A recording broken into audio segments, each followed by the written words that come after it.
Hello, ladies and gentlemen. I'm the Borg Assassin. I'd like to welcome you to this, my first of hopefully many year in review videos from my channel. What we're going to do here is to take a look at 10 of the new release titles that came out here in the year 2023 that I was able to get my hands on, play, and have fun with, and see how I rank them, what my thoughts are on them.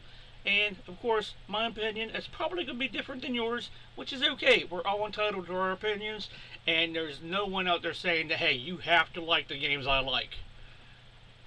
That would be just rude. So, with that said and done, Merry Christmas, buckle up, and let's get started with number 10.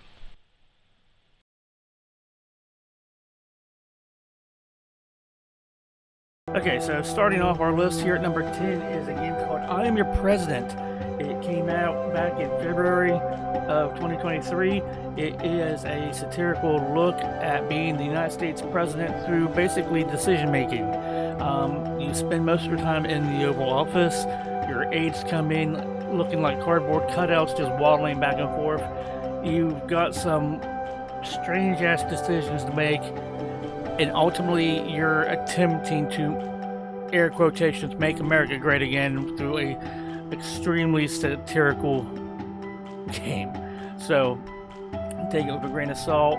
I got it just for shits and giggles, and it was like heavily discounted when it first came out. It is on Steam. If you're into just satirical games that you just make decisions and sit back and laugh your ass off, this game's for you.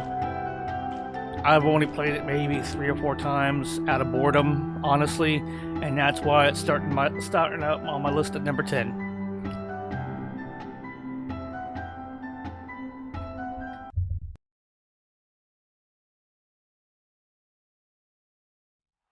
Okay, coming in at number 9 is Blood Bowl 3. This brutally crazy fantasy football game that is a turn-based strategy is my number 9 pick. I've got this purely on nostalgia. I love Blood Bowl 2 and Blood Bowl 1. I think Blood Bowl 2 came out in 2015, so it was a long 8 years between sequels for 3. The graphics are amazing.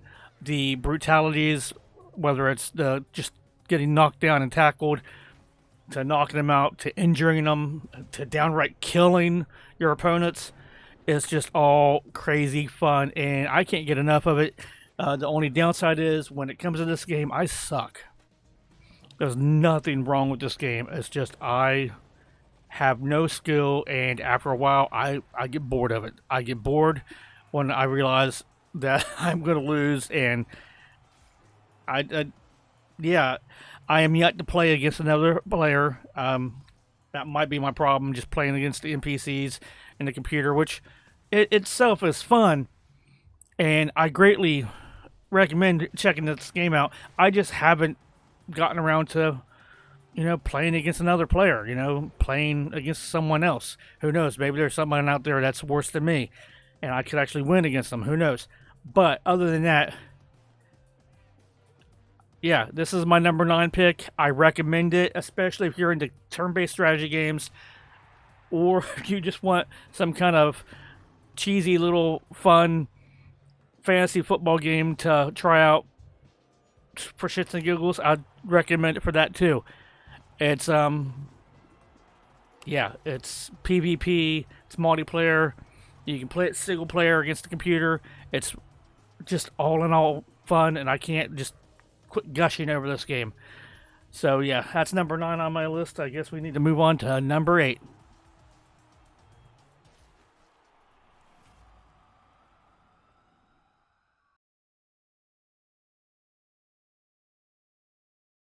Okay, releasing back in July of 2023, we have yet another Zombie Survivors. It's a top-down, wave-based zombie survival game. It's just pure arcade fun. The whole purpose of the game is just to see how long you can survive. It's made by Awesome Game Studios. Not really much other than that to describe it. It's wave based.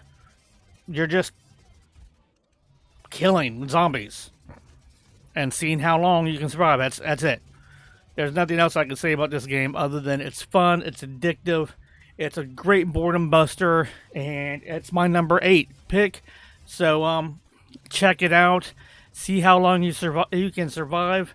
I think my longest survival has been 8 minutes, 8 or 9 minutes. I can't remember, but yeah, have fun, enjoy it. Check this out. On to number 7.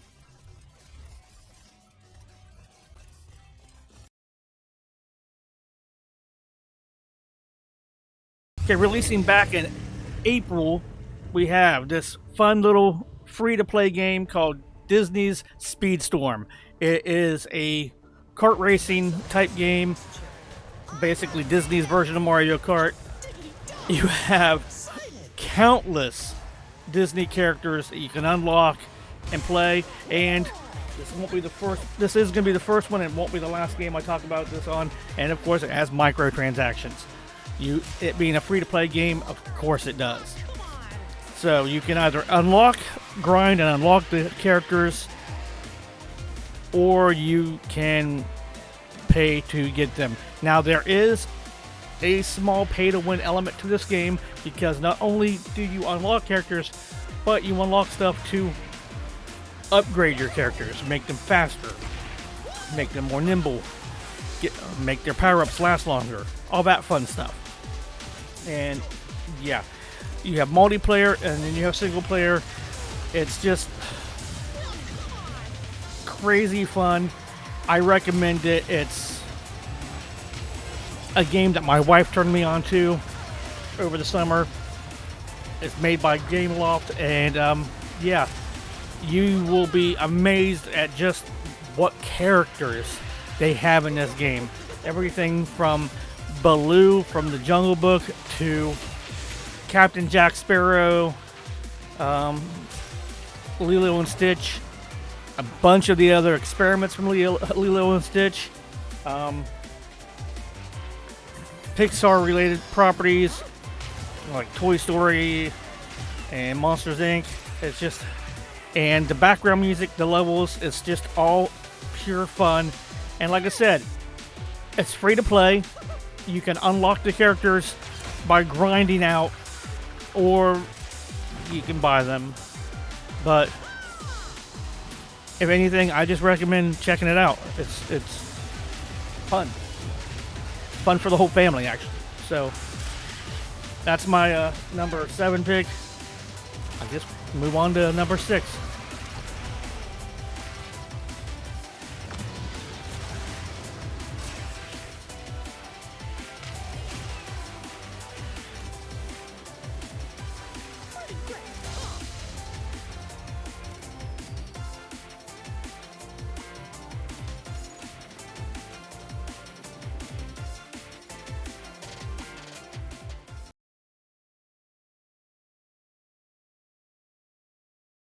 Now, at number 6 from Outright Games, we have Bluey the video game. Yes, Bluey and her family of Blue Healers from Australia has their own game.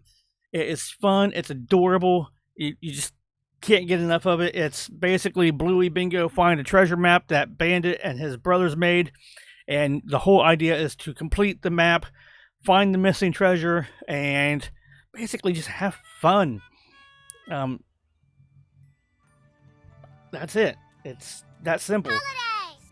Yeah, holidays! If you enjoy Bluey, if you have kids and you enjoy Bluey because they enjoy it, buy it, check it out. There's mini games, it's multiplayer. It's Bluey. Don't forget, we've already So, got lots of fun for realsies. stuff planned. You're going to play with Muffin at the So park? go out, spend your $1 bucks, And there's a and trip get to this the game. beach. I recommend it. You'll have fun. Let's go play mermaids. Yeah! Hold your horses there, girls. Before you get to games, you have to clean up your toys. Oh, do we have to? Yeah, it's like a zoo down there. That's because we were playing zoo. Well, you can't argue with that. How about I help you? Okay. Good plan, gang. I'm gonna get a bit more shut-eye.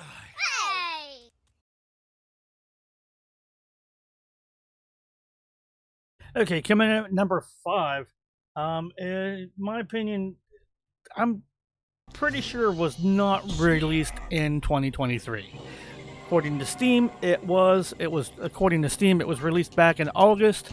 I'm pretty sure I was playing it before August on my cell phone. It is a free-to-play game. It is Marvel's Snap. It's basically a little fast-paced collectible card game with microtransactions. There is a battle pass every month, missions, and you basically level up your cards. They don't get more powerful when you level them up, they just look prettier.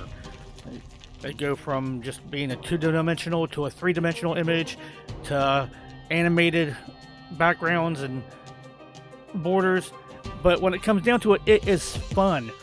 I don't really think there's much of a pay-to-win aspect of this game, as much as you basically can pay to unlock new cards, and depending on the cards you unlock, they have special powers and abilities. Each location that you play cards on has special powers and abilities, so it just basically comes down to strategy, because you can win without spending any money on this game. I've done it, but then at the same time I've spent money on this game to do the battle passes. So it's, you know, just a fun little Marvel game.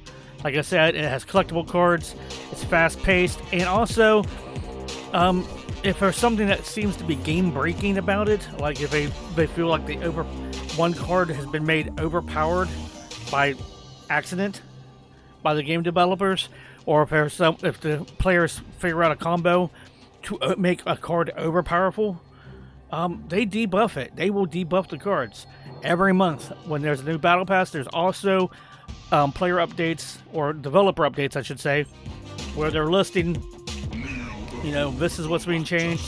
Okay, instead of this card doing this, it now does this. Like I said, it's fun, it's fast paced, there is a little bit of strategy to it, and you can play it on both on your PC and on your mobile device. I enjoy playing it on my phone, especially when I have a 15-minute break to kill, 15 minutes to kill on break at work, or if I'm just, you know, going to the bathroom. Fun. I recommend it. And on to number 4.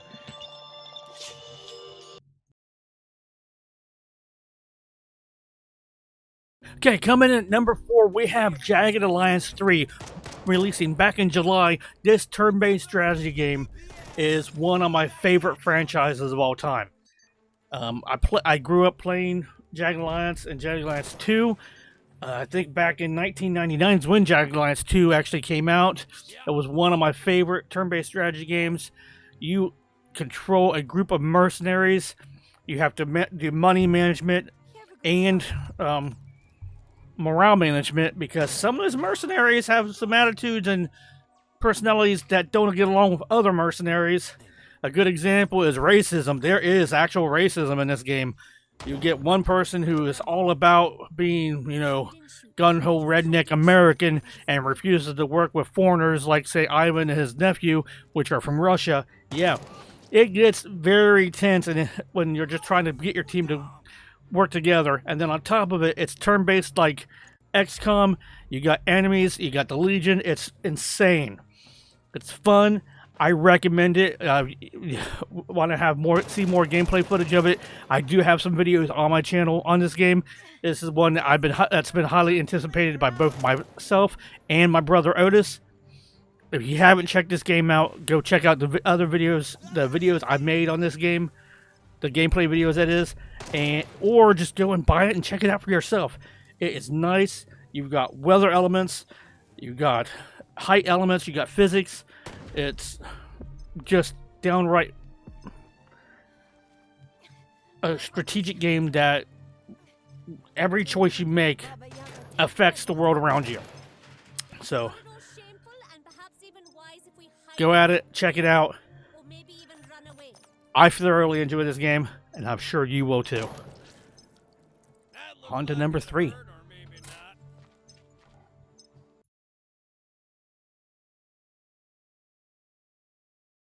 Okay, coming in at number 3, we have another sequel that I was highly anticipated by myself and my brother this year, releasing back in February, Sons of the Forest, the sequel to The Forest, a kind of zombie survival game, except for it wasn't zombies, it's cannibals and mutants.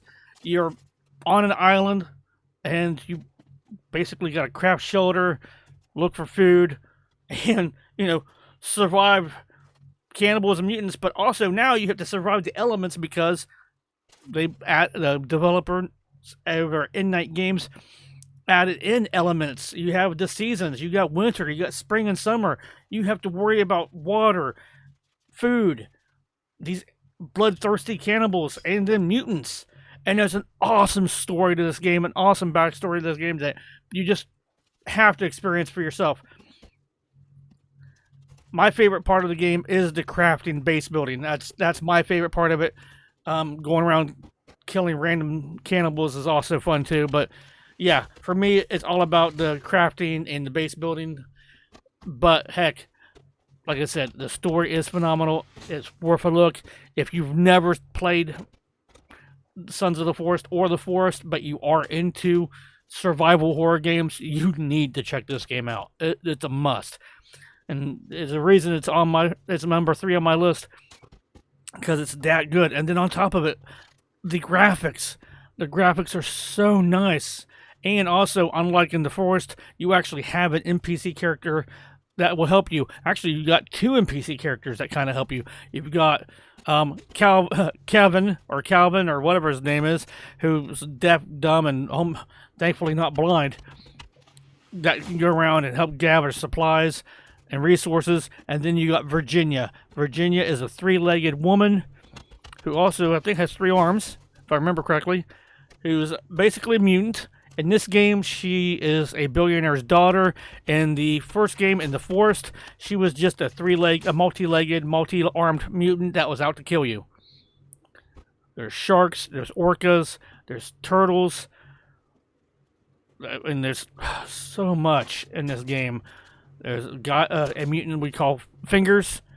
It's just, yeah, it's worth a look. If you have not played this game, you need to. It's that simple.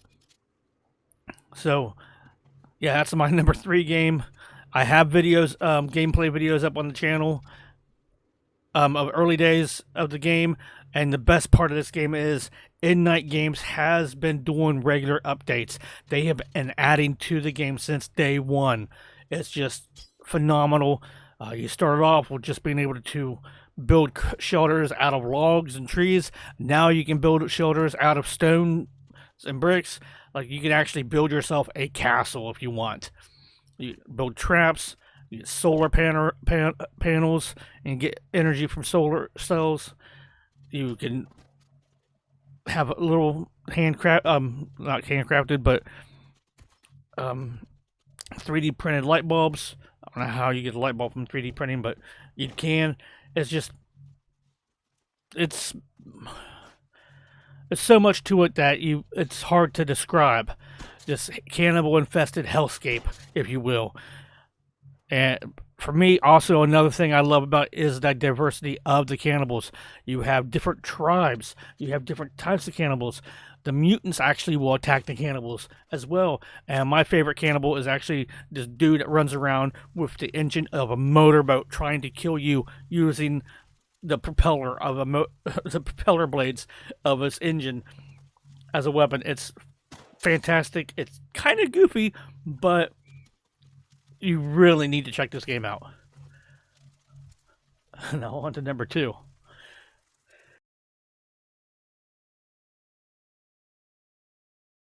Okay, now coming in at number 2, we have the long-awaited Starfield from Bethesda Games.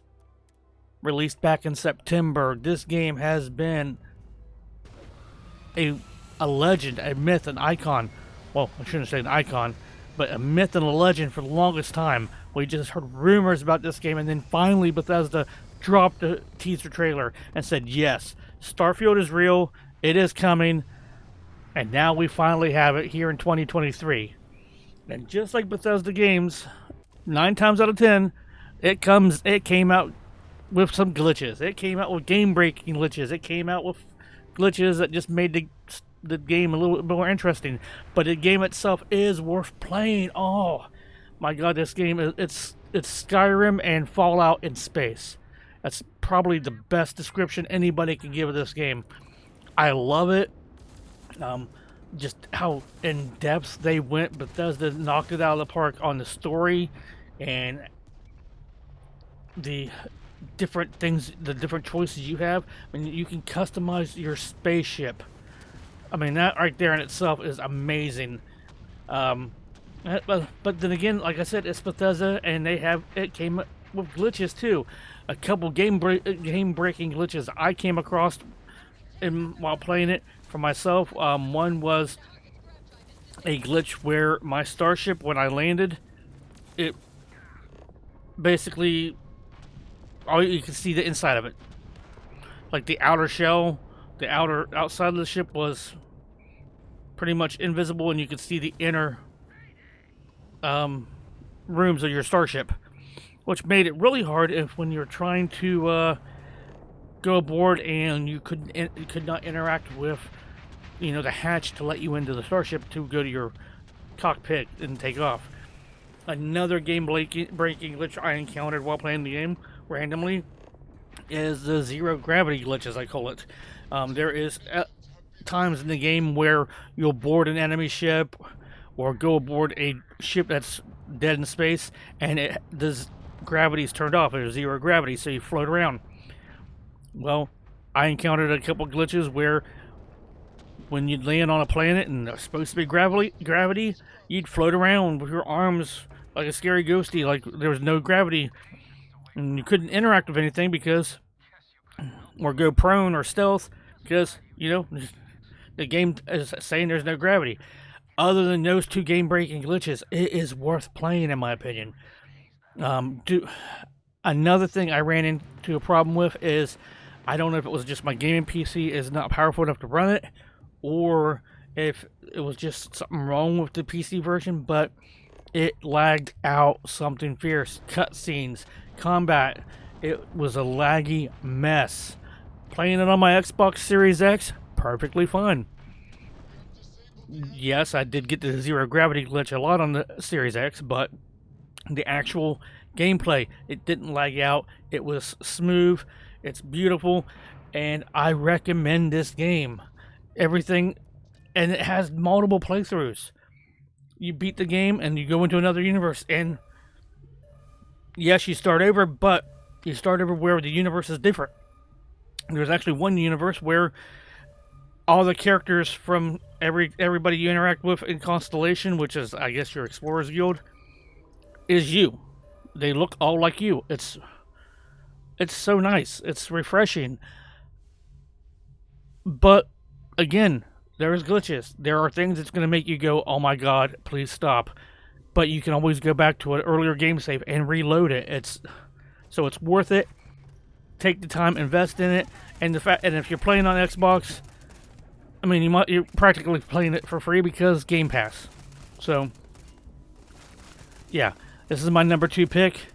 My number 1 pick is going to be kind of controversial in some respects, or in some, you know, manner speaking. But enough with Starfield. Let's head over to number 1.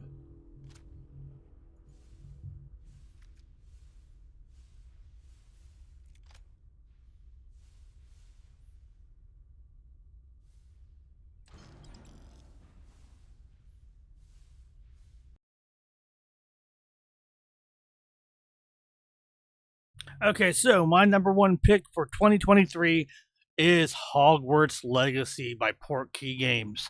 Releasing back in February, this game was probably the most anticipated game in my household. Between myself, my wife, and my brother, we all wanted this game. We wanted to play it. We couldn't wait for it.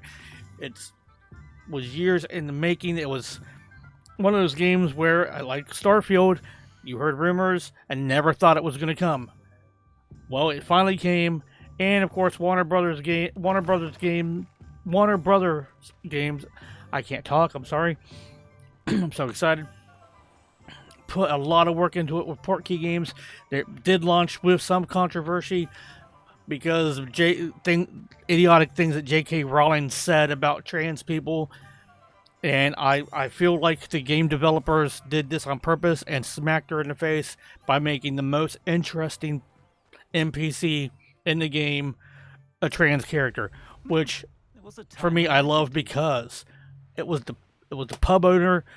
She was amazing. She had a key storyline to the actual main story, and you know it was perfect. It was like a kick in the nuts to J.K. Rowling's and a love letter saying, hey, you know, to not just trans fans but to all fans, that the Wizarding World is exactly what it's claimed to be, inclusive and amazing.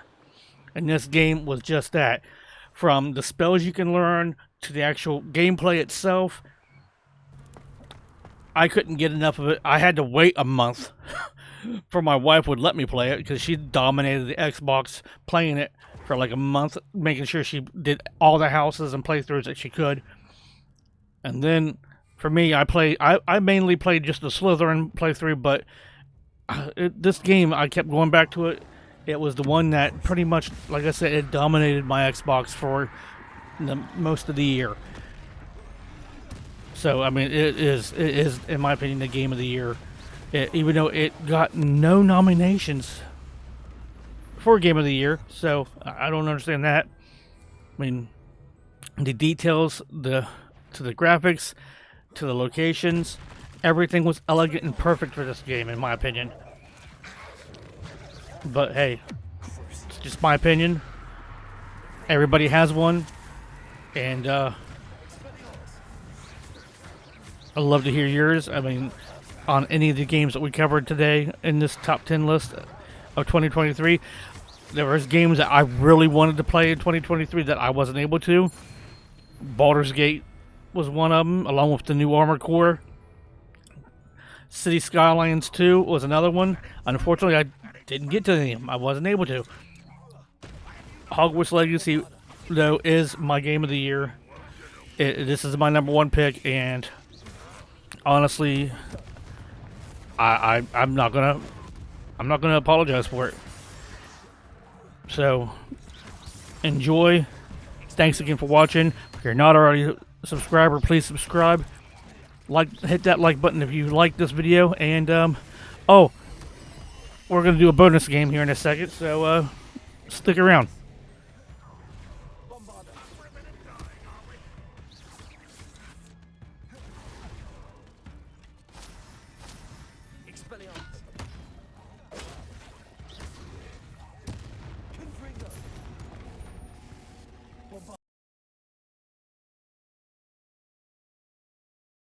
Okay, so our bonus game was released back in October. It is called Infection Free Zone. Now, this is just a prologue to the real game. The actual full game has not been released yet.